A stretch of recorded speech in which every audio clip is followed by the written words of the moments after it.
I'm going to give you 10 rules for profitable self-discipline. These are rules of my own making. They're very homely, some of them, but they'll be very helpful. And number one is keep cool when other people get hot. I know you can agree with that one, but I'm not so sure that you'll always live up to it. We're inclined, all of us, to get hot when the other fellow gets hot.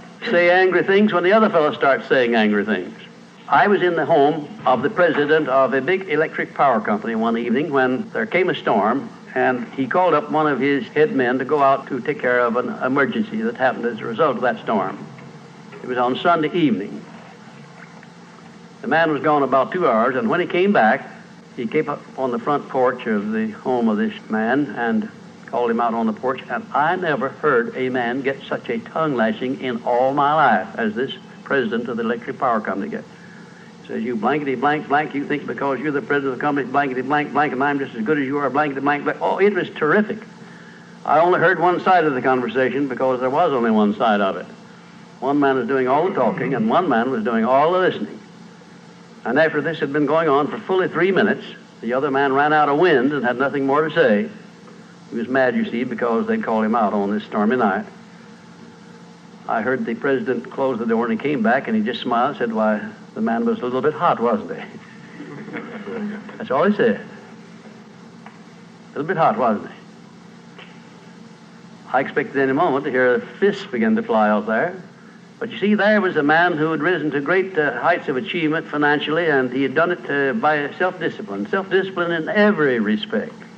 And he didn't propose to allow a workman who had been temporarily unbalanced by his anger to throw him off balance and make him stoop to that level. He just didn't propose to have that done. And you'll notice when you get into an argument with anyone, and you're apt to if you don't watch yourself, that if you'll just remain silent while the other fellow's blowing off his top, he finally gets to the point where he's got no more top to blow off. Then if you want to get in a few words of your own, that's a mighty good place to do it. It's a mighty fine thing if the words that you get in are not the kind of the words you've been hearing. In other words, if you say something back kind in return, it's far better for the other fellow and far better for you. It shows you to be the bigger of the two persons. Now, anybody can get mad and blow his top because of what somebody does or says, and that's happening all the time. But the truly big man, the man who is in charge of himself, he doesn't allow anybody to draw him down to that level of a street brawl or of an argument in harsh words unless he wants to do it. And if he's truly a big man, he doesn't want to do it. Number two, remember there are 3 sides to all arguments. We ordinarily think there are 2 sides to all arguments, but they're not. They're 3. There's your side, there's the other fellow's side, and then there's the right side, which is usually about in the middle of the 2 viewpoints. Remember that when you get into an argument with the other fellow. Don't assume that he's always at fault. Maybe you're partly at fault too. Maybe neither one is totally at fault. The chances are, in all of the arguments I've ever heard, both parties were partly to blame in one way or another. I have never heard an argument where one party entirely was to blame, although I suspect there are such arguments at times. Number 3, never give directives to a subordinate when you're angry. If the matter is urgent, then cool off quickly. Number 4, treat all people as nearly as possible as if they were rich relatives from whom you expected to be remembered in their will. Now that's a good one. That's a honey. That is a honey. If you just do that, treat all people as if they were rich relatives from whom you expected to inherit something at their death. And you can do that. You know, if you had a rich relative that had $1 million he was going to leave to you, or you suspected he was going to, it wouldn't make very much difference what he said or did. He would never throw you off balance. You'd never talk back to him, would you? Of course you wouldn't. You'd be quite silly if you did. Keeping quiet for $1 million seems to me to be a very easy price to pay. Number 5, look for the seed of an equivalent benefit in every unpleasant circumstance with which you meet, no matter what the unpleasant circumstance is. Make it a point to discipline yourself so that you look for that seed of an equivalent benefit, and you start looking in connection with the circumstance. Don't wait a week or two till you've all worked yourself up about it. Start right in where you stand. It'll lessen the blow. It'll lessen the hurt of the wound, whatever it happens to be, if you start looking for that seed of an equivalent benefit. And number 6, learn the almost forgotten art of asking questions and then listening to the answers instead of getting the other fellow told off. It gives you an awful lot of satisfaction when you're angry to get the other fellow told, doesn't it? And the temptation is very great to do that. I know, because I've been there many times. Don't do it. Be bigger than that. Listen to what the other fellow has to say, and then when somebody makes a statement that you're not sure about, learn to ask this one question. It's one of the most important questions in life. It'll serve more purposes than any other short question that I can think of.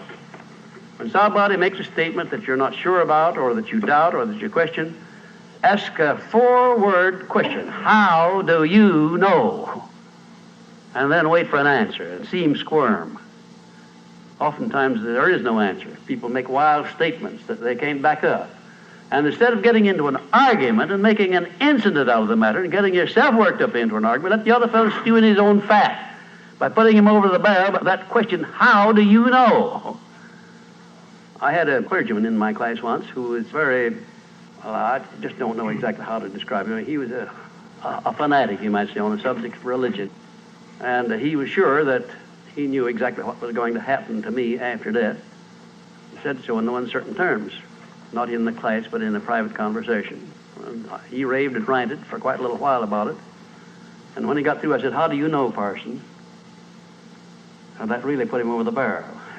He said, that's the way I feel about it. That's my faith. I said, well, now, having belief and faith is one thing, but having evidence is something else again. How do you know what's going to happen to me after I die? I don't know, and I doubt that you do. How do you know? Well, he never did give me a satisfactory answer.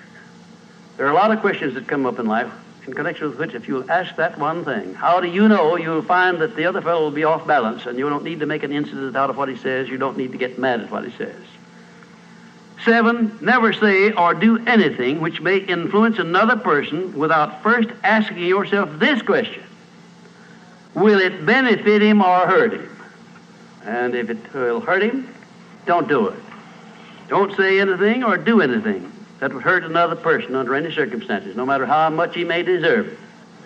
Exercise self-discipline. Don't do that, because if you hurt another man, you're going to hurt yourself 10 times as much at least, because that hurt will come back on you. I don't care who you are nor what circumstances you're working under or living under. If you hurt another person, you will be hurt 10 times as much. And if the hurt doesn't come immediately, the rate of interest on that is compound interest on compound interest, and it'll be 100 times as great if you wait long enough. Because everything that you do to or for another person, you do to or for yourself. There is no escape from that. That's just as much a law as the law of gravitation, which everyone understands. You know that if you stepped over the top of this building, no matter what your mind was or what your belief happened to be, if you stepped over the top of this building and violated the law of gravitation, that you'd hit the ground and you'd die in a very few seconds. And this law, which brings you back that which you send out, is just as inevitable, just as inexorable as the law of gravitation or any other of nature's laws. Number 8, learn the difference between friendly analysis and unfriendly criticism. Then decide which you wish to live by in your relations with others. Now, friendly analysis is one thing and is welcomed by most sensible people. I don't object to friendly analysis of anything that I do, even though it's very unfavorable. If it's friendly analysis, I like it, because I can improve by it. But if it's unfriendly criticism, very obviously unfriendly criticism, and not analysis, well, then I resent it. I wouldn't be human if I didn't. How can I tell whether it's friendly analysis or unfriendly criticism? How would you go about telling? There are a lot of ways you can tell. You can tell by your relationship to the person who's making it, whether it's friendly or unfriendly to begin with. If it's an enemy, obviously I discount it right off the bat, because you almost know it's going to be unfriendly criticism. I can tell also by the tone of voice in which he does it, by the manner in which he does it. Because a man who engages in unfriendly criticism generally uses a few epithets along with it that clearly indicates that he's biased. If you have self-discipline, you're not going to be influenced by that kind of a person. And number 9, remember that a good leader in any calling is one who can take orders as cheerfully as he gives them. And number 10, last but not least, remember that tolerance in human relations is just as important as tolerance in the operation of mechanics.